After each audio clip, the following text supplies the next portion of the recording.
If you are just joining us, this is Cranberry Thunderfunk's DotAcast, and I am Cranberry Thunderfunk, who is most excited to bring you Game 2 of a best of 3 between Orange and DK in the Dota 2 Super League. Orange just took a fantastic Game 1. That was a really wonderful game by both teams. Orange going for a strong team fight lineup, and every player on the team pulling off some amazing plays. Tons of double shackles from Windrunner, which is why we see a Windrunner first ban. Huge epicenters and burrow strikes from Net. Boats, torrents from Mushi, and lots and lots of calldowns and rocket barrages from kyxy. Every player pulled their weight in that game, and that's some good fucking Dota. Orange's turn to I wish every game of Dota could be like that game.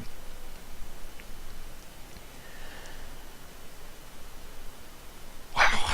Yeah, I'm fapping a little bit too much over that last game, but it really was just a delight. DK, they went for an Undying in a defensive tri-lane, which I think traditionally, when you get the Undying, you go aggressive. Because you want to be aggressive. That's how Undying likes to play. And Orange, their positioning was always really strong. Orange's turn. Never gave the opportunity for that. And speaking of positioning, so we have some reversed picks here as opposed to last game.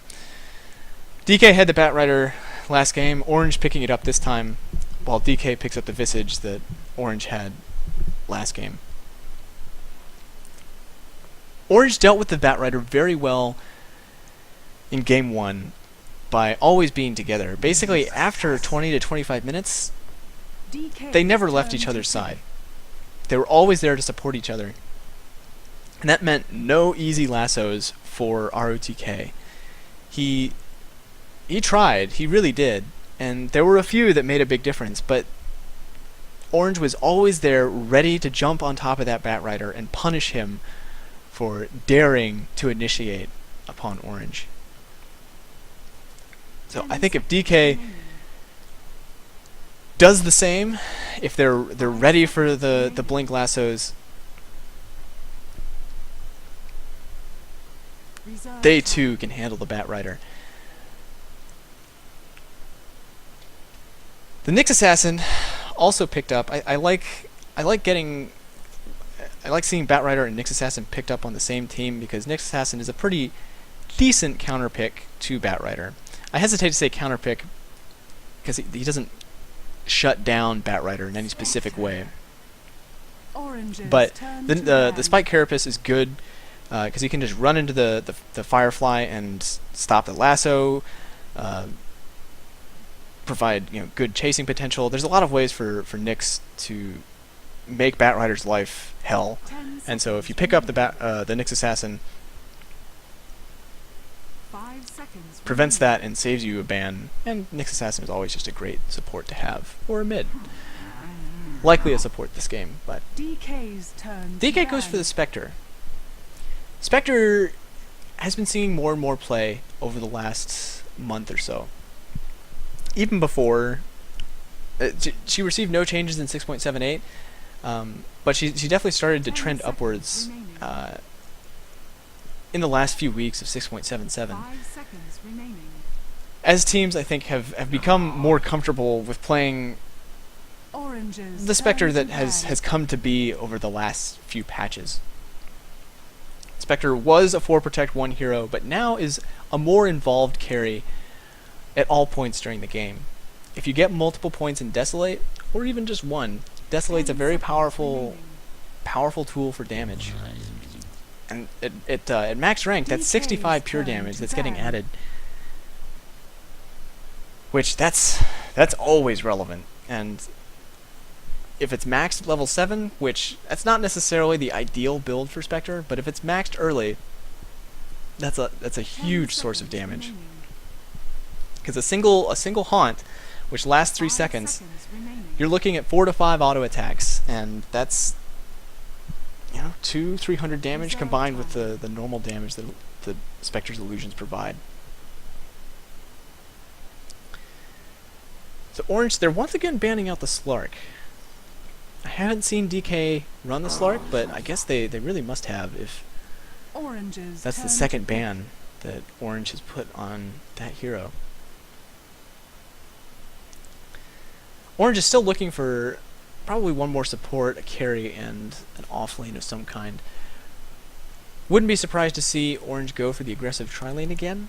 Orange loves to play aggressive, and well, that's the first word of aggressive tri-lane. Slam dunk. 10 seconds There you remaining. go. DK, they get rid of Lone Druid and Chen, removing potential junglers as well as Reserve time.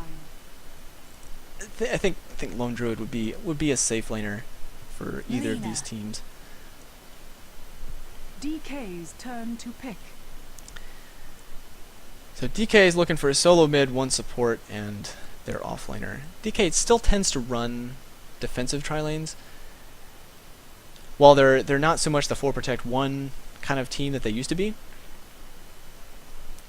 they still like to make sure that burning is guaranteed to get the farm that he Orange's needs. turn to pick. And that's gonna be a Burning Spectre, you just know it. I like the Clockwork pickup. Clockwork, really good against Batrider. The cogs, there's no good way for Batrider to deal with it, even with the nerf that Clockwork received in 6.78, where turn to cogs pick. no longer push back magic immune heroes. So if Batrider picks up a BKB, he can now traverse the cogs, which, being flying, that's how he's able to get over those. So it's not quite as powerful as it used to be, but it's still, for the majority of a game, Clock will present a huge problem for Batrider. He's an anti-initiation tool. He can 10 separate out seconds Orange, remaining. making sure that they're not able to immediately assist 5 seconds remaining. Batrider's target. Orange's So turn I to think ban. Clockwork is a very wise and strong pickup for Orange, especially with the Lifestealer. And Lifestealer is picked up after the Clockwork, which means that Clockwork in this game will be able to. He'll have a lot of options 10 for how seconds to remaining. deal with Orange. He can trap Lifestealer inside the cogs, and then if he 5 picks up a seconds Force Staff, remaining. pop himself out, and that effectively secures a 5-second disable, Reserve well, time. up to 8 seconds in fact, if he maxes out the cogs. On to Lifestealer, which there's nothing that Lifestealer can do about that unless he can infest his way out, DK's turn and to that's not ban. really how Lifestealer wants to use his infest.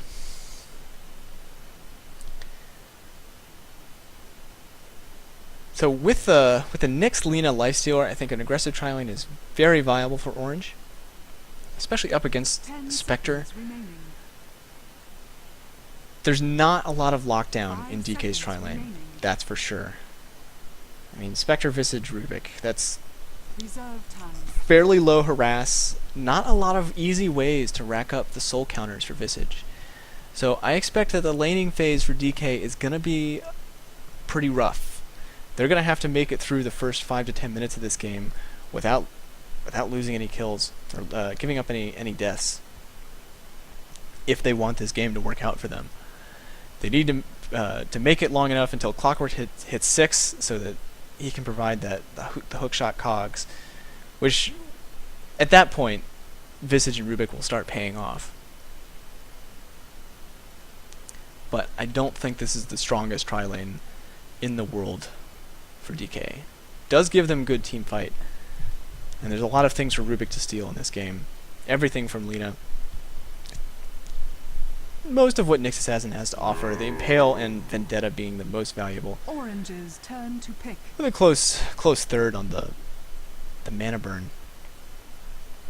And Lasso from Batrider, very valuable steals. I think Rubik is a good support against Lifestealer. I concluded this in a game earlier, because if Lifestealer goes on Rubik, if he uses the open wounds and starts to try to burst him down, Lifestealer is faced with a choice. If he doesn't use the Rage, then the Telekinesis will be used, and he'll get thrown back, and all of his time has been wasted. If he does use the Rage, Rubik can steal it, and immediately rage away, remove the open wounds, and walk away scot-free. So I really like Rubik against 10 Lifestealer. seconds remaining. Dragon Knight. Orange rounds it out with a gyrocopter once more. They seem to really like the Dragon Knight, and DK does the same with Dragon Knight.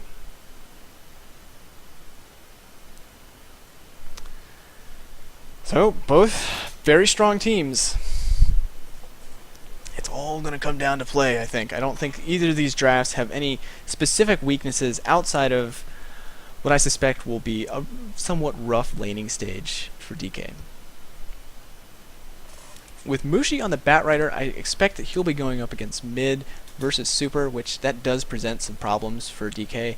DK does not have a fun time against Batrider. Batrider loves those melees. That's easy tar stacks all day long. But before this game gets too out of hand, Prepare for battle. let's run through the lineups. On the Radiant side, we have Orange. On Lifestealer is ohaiyo. Net will be playing Nyx Assassin. Xtinct on Lina. kyxy playing Gyrocopter. And Mushi on Batrider. For DK on the Dire side, we have rotk on Clockwork, Burning on Spectre, MMY on Rubik, QQQ playing Visage, and Super on Dragon Knight. Orange is grouped up as 5 here. A level 1 engagement could be very problematic for DK. They don't have a lot of great level 1 disable, and certainly not a lot of bursts. And Orange, they're right around the trees here.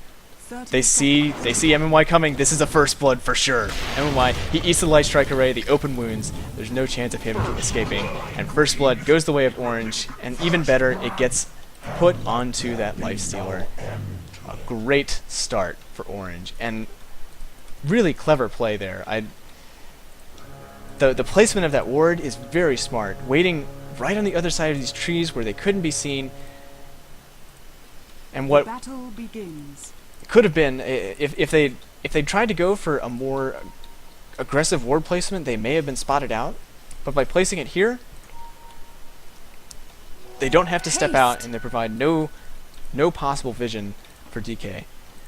I almost feel like they must have timed that to see if they could get in range fast enough to make sure that they were never spotted. So a really nice start to the aggressive tri-lane for Orange, which I think that's going to make it even harder for DK to compete. And there's also a ward up on this this camp, so there won't be any early pulling for DK. No. So I think there will be a lot of action in this tri-lane. But let's look at some of the other lineups. So as I mentioned, Mushi versus Super, I believe Batrider should have a significant advantage in this lane. Super is decently tanky, but that's not gonna stop the awesome auto attacks that Mushi gets from tar stacks. rotk versus kyxy definitely favors kyxy with some good mana burns using the cogs, just as we see here. rotk can keep himself competing in this lane. I think that's what he's going to have to keep doing, because if he can keep kyxy's mana down, then he has a good shot. However, the harassment from kyxy is very strong from the flat cannon, and of course rotk cannot trap kyxy in the cogs with him, because if he does, he's going to eat a full rocket barrage, and he's going to have a bad time. So I think the lanes are looking really good for Orange out of the gate.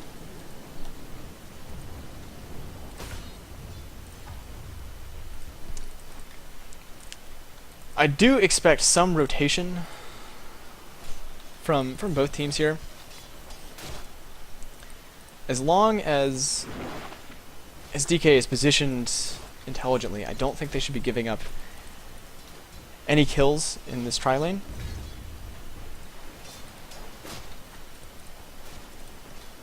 Although I don't know about this attempted pull here. This could just be feeding kills, feeding more CS to Orange. And there's already an early advantage going the way of Lifestealer. Not too significant. I'm impressed that Burning has any last hits at all, honestly. There's the open wounds. The telekinesis pulls net back before he's able to land the impale, but nice use of the spiked carapace to... Oh, there's a return kill on for QQQ, although QQQ eats a light strike array, dropping very low. So burning goes down. Things are looking pretty grim out of the gate here for DK. I mean, they did find a trade there, but burning was already dead, and that's only a kill on to net, who I guess he's maybe slightly more valuable than xtinct in terms of getting levels. You want to get that vendetta up as soon as possible.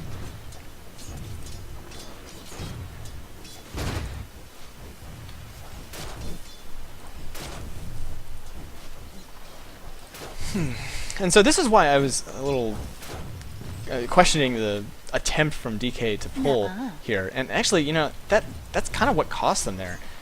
That's what put burning in a position to eat the open wounds.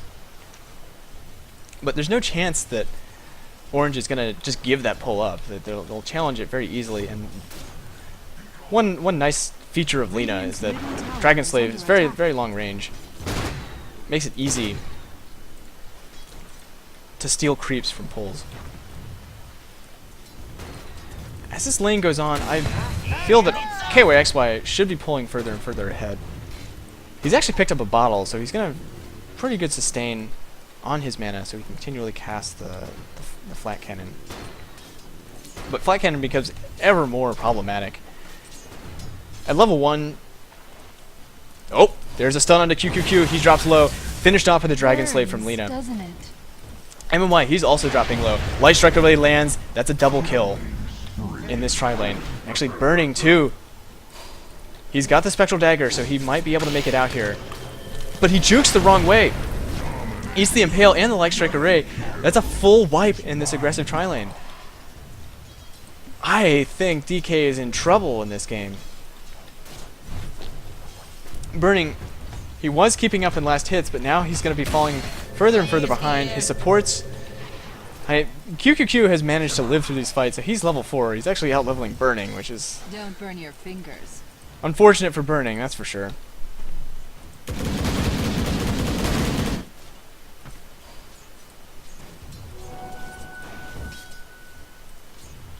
But I don't see how DK is going to claw their way out of this. It's going to be really hard. Oh! Mushi gets ganked. MMY comes middle with a telekinesis and Dragon Tail from Super. Able to chain stun him down. So that's an important kill. Particularly for Super because he needed that room to breathe in mid. He was starting to fall behind. It was 34 and 6 on Mushi versus what was probably about 25 and 2 on Super. So things weren't going particularly well for Super, although he wasn't losing hard. There's an invis up on net here, and he may try to set something up for Mushi. Mushi has that lasso. Would love to make use of it. Super's being really cautious though. I don't know if this is just general game sense, or if he saw the illusion rune being picked up. I imagine he did, because that is warded. So rotk has also come top to help secure this top lane. ohaiyo really needs to be careful. rotk 6, he's got that hook shot. If he hooks in, ohaiyo should die. He's not hit level 6 yet, so he does not have Infest. No easy outs for him. He's alone. There's no support nearby. Being very, very cautious though. They're waiting, and I'm not entirely certain why. I think they just don't quite have the vision they need. Come on, rotk, do it! Just do it! kyxy, meanwhile, he's been left to free farm down at bottom. Top two farmers in the game are Mushi and kyxy, respectively. And it's off! So some wasted time from DK up at top lane. Just kind of watching ohaiyo farm. and continue to zone Spectre out. Dire's bottom tower Orange is grouped up at bottom. They're ready to take a tier 1. And I think they should be able to take this pretty easily. Not a lot that RTK can do about this. He may be able to... He could be able to get the deny. With those cogs. Able to repel Orange pretty easily, but not able to pull it off. So the first tower of the game going the way of Orange.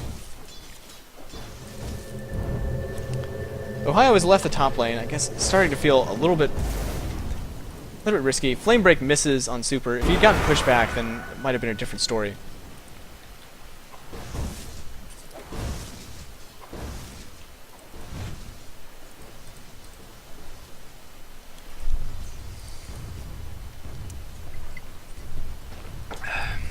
Sorry about that. I'm casting all day. My throat's hurting just a little bit.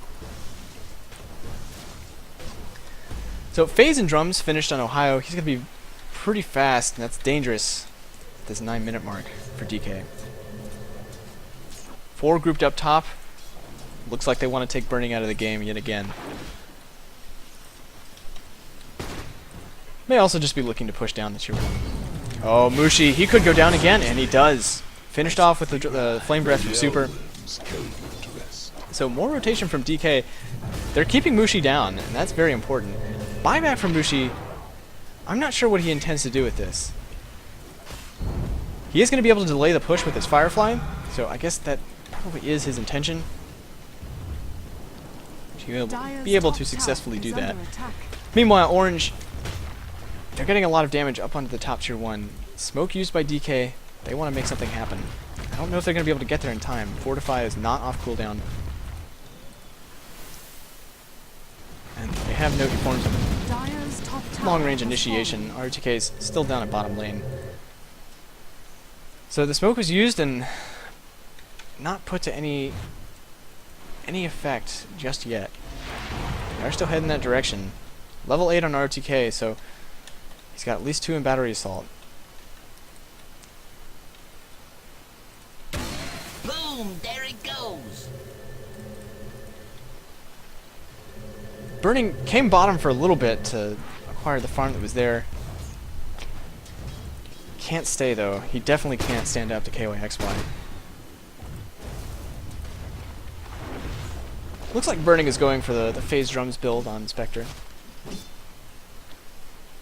Smoke up on Orange. They want to find somebody. They come around the corner and here it is. There's the open wounds used onto Super.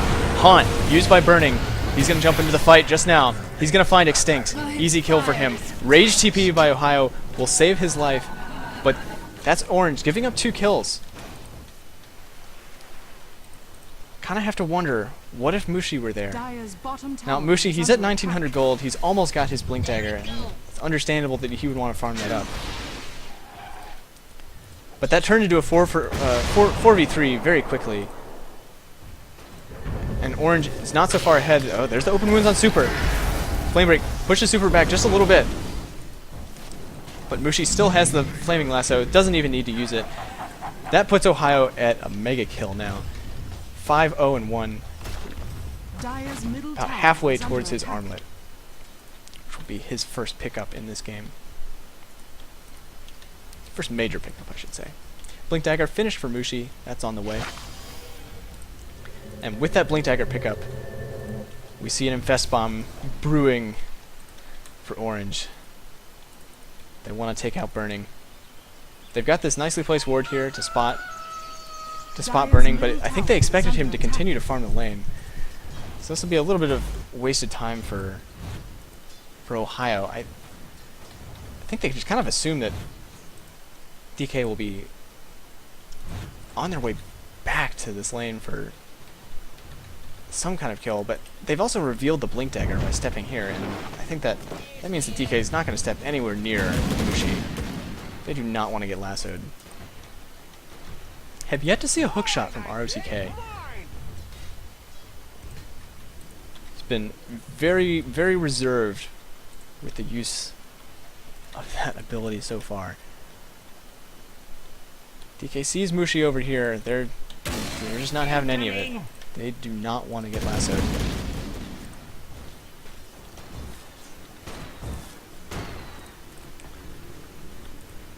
Continues to stay infested inside Mushi. I have to question this decision the longer it goes on. Oh, there's a hookshot onto Mushi. Ohaiyo pops out. Haunt is used by Burning. Mushi goes down again. Burning's on the back lines. He's trying to finish off Lina. And there's a buyback from ROTK. Net, is he going to be able to make it out? Vendetta, he's at 1 HP. Wow, he was so close to going down. I can't believe he didn't drop. Wow, that was very close. That could have gone a lot worse for Orange. And they do force a buyback out of ROTK, but this will mean probably a mid-tier 1 for DK. Well, maybe not. I need to stop declaring the death of towers way ahead of time. Ohaiyo did not die in that fight. And I believe... No, he didn't walk out with another kill. Who got that kill? It must have been kyxy.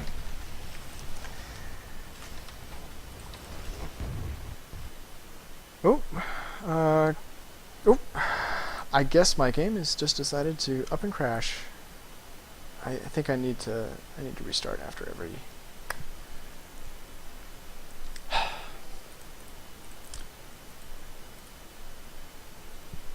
after every game. I don't know what is causing this, but it's really problematic.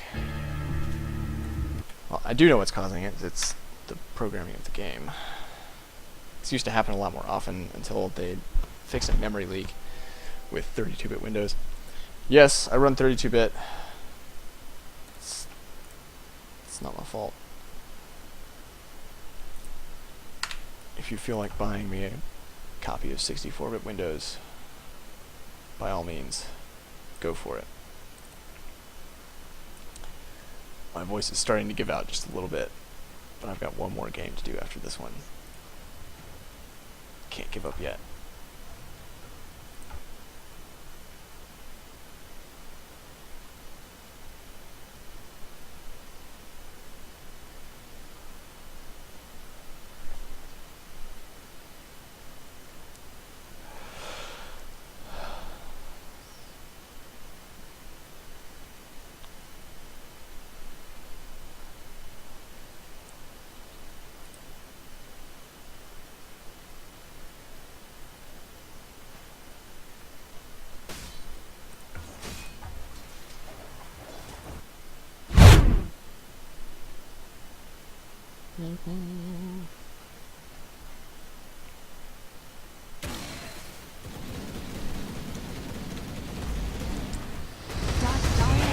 Okay.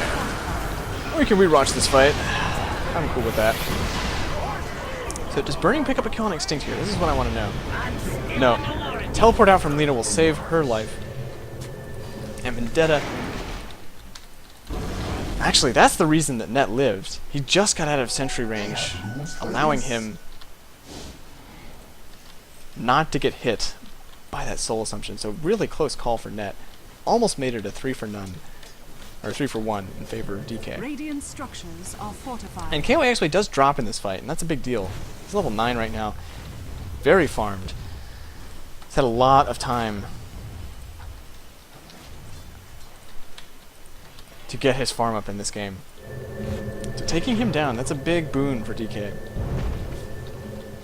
Burning, he's got to be careful though. He's get caught by the lasso. He's no stacks of tar up yet. But with kyxy here, call downs here, there's a lot of ways for Burning to get taken down. He's very narrowly, nope, runs out just in time. Homing missile would have finished him off either way.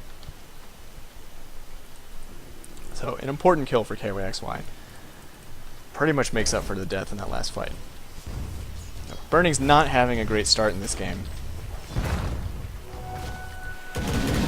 And DK is definitely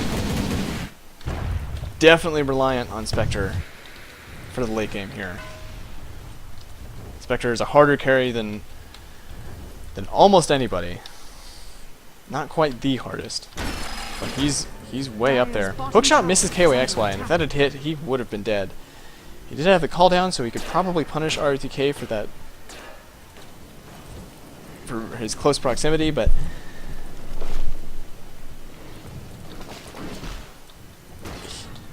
trading clockwork for a gyrocopter at this point would be a-okay. So 15 minutes, 8-7. As we transition into the mid game, it should continue to favor orange somewhat. But DK, they've basically been able to bring themselves back in this game. With a handful of kills and holding on to their mid-tier 1, this map would be a lot more dangerous for DK if that tower had gone down a lot sooner. It does seem like it's going to drop fairly soon here. Nice deny by rotk. ohaiyo now has to be careful. He invests inside mushi, which is a really smart idea. Otherwise he was going to get caught by rotk. Radiant's middle tower is under attack. Although rotk did not have the hookshot off cooldown. Oh, there's a lasso onto Super. Super's getting dragged back behind the tower. rotk, he traps Net inside the cogs, leaving him stuck inside there, and there's a sentry here, so he's very visible. QQQ goes down. xtinct picks up a double kill. It's a 2 for 3. So favoring orange at the cost of mushi once more. Mushi had a really fantastic start, but he's now died 4 times. He's 0-4.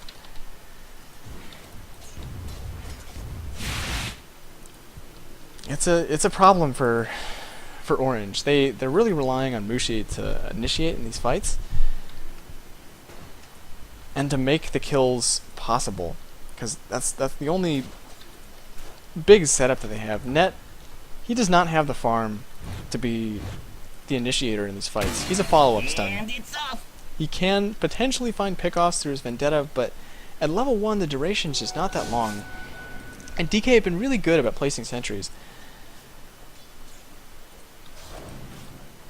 Not to mention, there's just a lot of heroes that Nyx really doesn't want to be going on.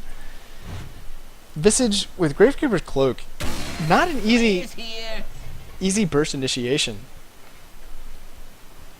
I mean, he's sitting on 18 armor, and that's with 3 points in Gravekeeper's Cloak, as well as the magic resistance to deal with the damage from Mana Burn and Impale. So Visage, not an easy pickoff. Rubik is by far the easiest, but DK, Clockwork, Spectre, none of those are viable Nyx Assassin initiation targets. Which, again, puts all the pressure on Mushi, and he's infested inside Mushi. They want to find another pickoff, but they don't have the vision they need to spot a target. They have no wards inside the jungle, no wards near the Ancients, not even just on the uphill side. The vision is not there for orange. They're really hoping to find somebody, but I don't know if they're really gonna be finding anything. Although Burning, he is back here. He gets lassoed back. How deep is orange gonna have to dive? Burning is finished off, so that their patience does pay off. ohaiyo, he gets dragon-tailed after the rage ends. kyxy is dealing a lot of damage with the rocket barrage, but he's tanking the tower shots. He eats a soul assumption. So they get Burning for all of that time. Now DK's here, and everybody's low on orange. rotk, he hookshots onto Mushi. Mushi, he drops again. Mushi goes down, and Net follows.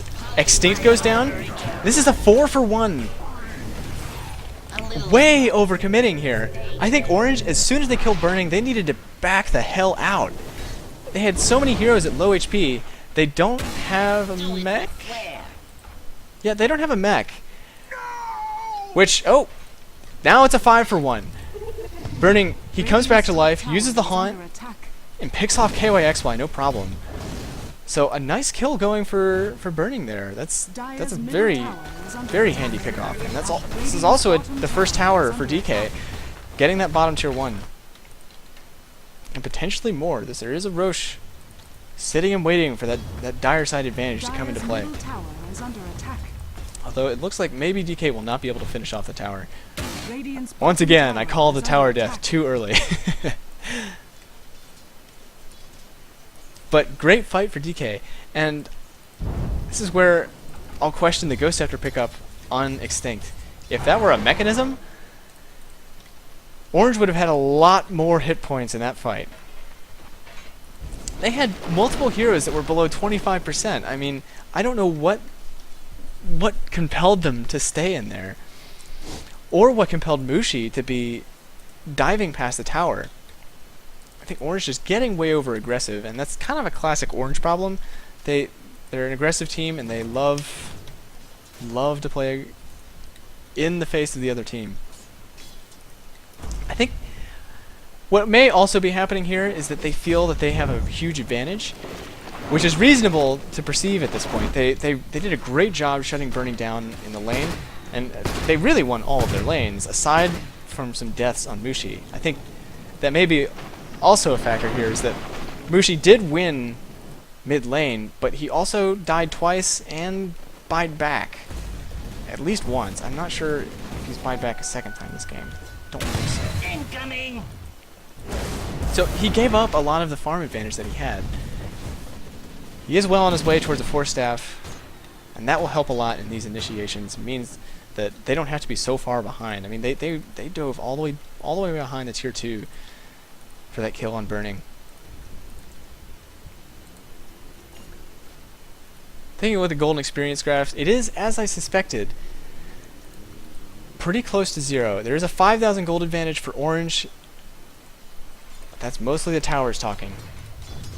Smoke up on 4 here for DK. They'd love to find somebody in the jungle, but they don't have the vision, and they don't know. I feel like I beat this horse dead to dead, and then dead some more. But all the time, you see these smokes, and there's just no vision. Radiant's bottom tower Now, has it's fallen. not necessarily a waste of a smoke if you don't get a kill. You get movement speed. It allowed them to get to the bottom and finish off that tower faster than it might have otherwise, but that just seems like a significant gold investment for what effectively becomes a convenience. So still no support items really. And here's another infest onto Mushi, although he's teleporting back to mid. I think, yeah, he's probably just providing an easy teleport for ohaiyo. Or maybe not. There's been a lot of time for ohaiyo spent infested inside of Mushi. This is a major gold and XP loss for Orange. I don't know. It seems questionable to me. So with net being so underfarmed, there are no other support items upcoming on Orange. Nothing to help them with their pushing power, which their natural push is not great. They're gonna need a mech. A pipe is not so critical. Would certainly help, but it's not. You know, they're not up against a Keeper of the Light or Windrunner or some source of very reliable long-range magic damage. So with all this time spent inside Mushi, ohaiyo's farm has started to slow down a little bit. His net worth is still up in the top 2, but it's not that far ahead of where Super and Burning are. Given the tower advantage that Orange has, it should be more than what it is. Looking at last hits, yeah, ohaiyo has really fallen behind. He was doing great early game, but it's just not keeping up, and they need those items on Lifestealer. It can't be all on Gyrocopter, not against a Spectre, because Spectre cannot go toe to toe with an equally farmed Spectre. Spectre is a boss at man fighting.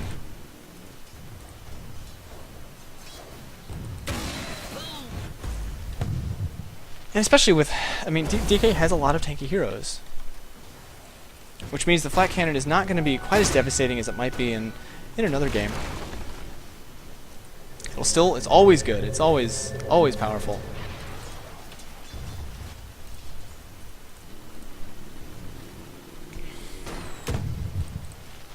Right, kyxy as well.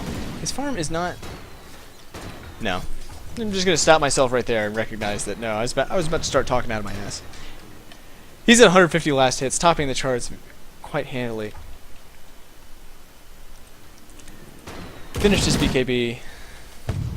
Got drums, and I assume that he's got something else on the way. Because his net worth is fairly high. There must be something missing here. Because I don't think that adds up has been denied. to 8,800. In fact, I'm positive that it doesn't. So I don't know where the game is counting some of that net worth. Another infest onto Mushi. There's a smoke on him as well as xtinct. They want to find a pickoff, but DK's Do it with flair. they're very cautiously positioned. I mean, look at this ward. They finally got Orange has finally placed some more aggressive wards to make these ganks happen.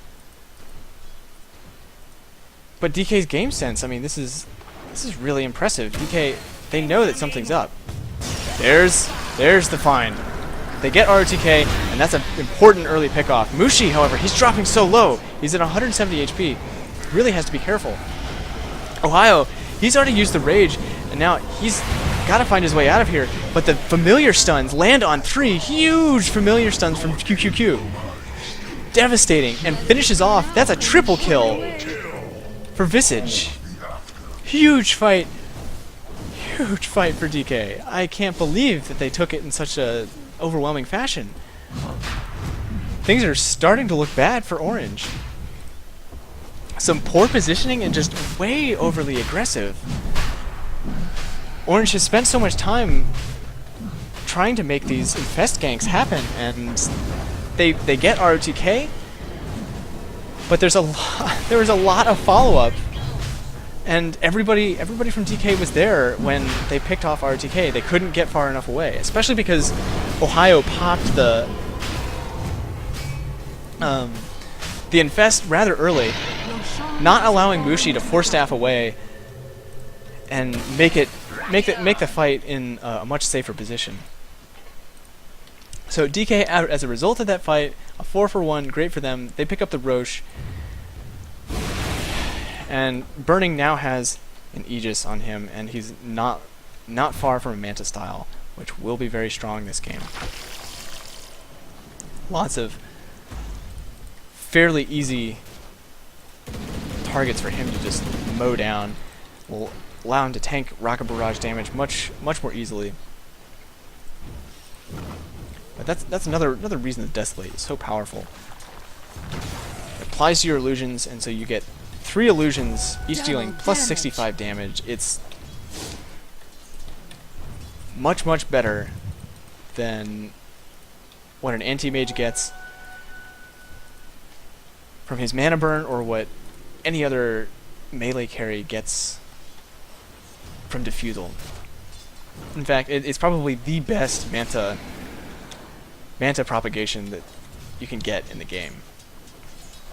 It is a little situational because you have to have no heroes nearby, but the AoE on that, the Desolate proc, is not particularly high. Or large, I should say. So DK, they're now looking towards the top tier 1. DK's got that Aegis.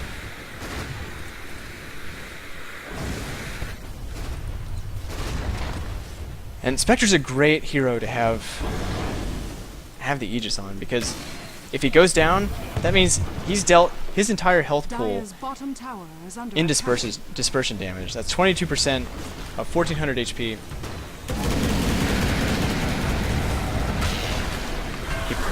So Burning pops the haunt. Hookshot does not land. Oh, there's the Dragon Tail onto Mushi. Mushi goes down again. Can't believe they're taking him out so fast, but he's underfarmed at this point. He's just easy to take out, and he's not able to get any good pickoffs with the lasso. Do it with flair. At this point, DK grouped together, it's really hard for Orange to take them on. Orange does not have good team fight. Tower is under attack. They have decent AoE, but that's not enough. That's just not nearly enough. Burning's farm is really starting to look nice. And the Basher pickup on Ohio, I have to question this. Basher's not particularly effective against Spectre because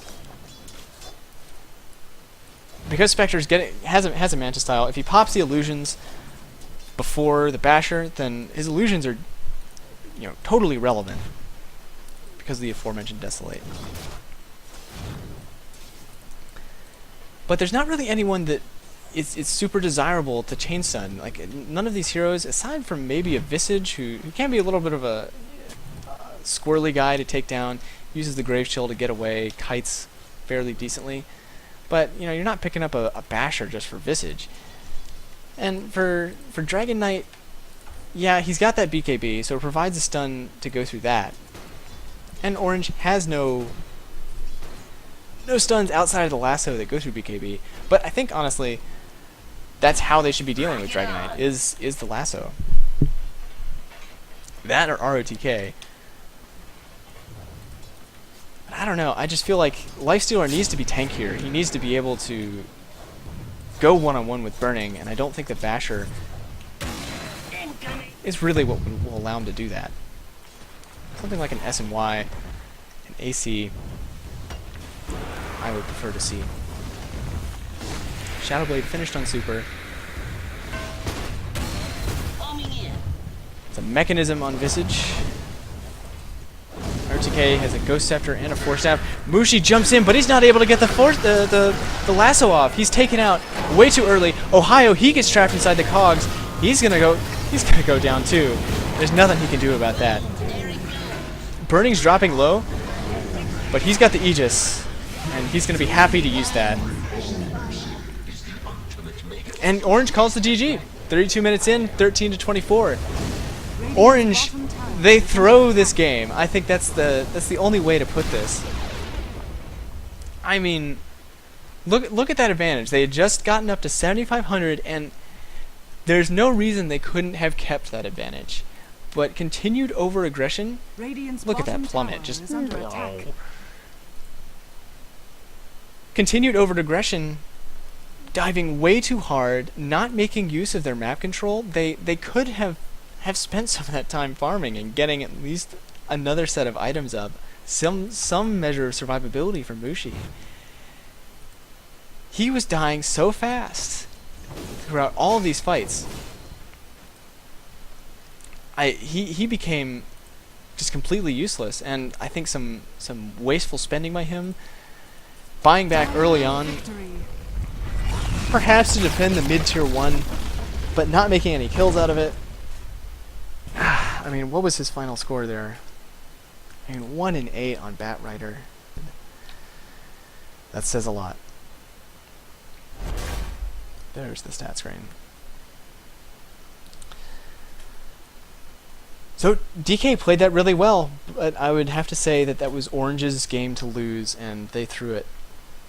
They threw it all away, especially with all that time wasted with Ohaiyo infested inside of Mushi. That really caused his farm to fall behind. Even though they won that aggressive tri-lane, they won middle, and they won bottom lane. It's not common that you see a game with lanes won quite as handily as Orange had.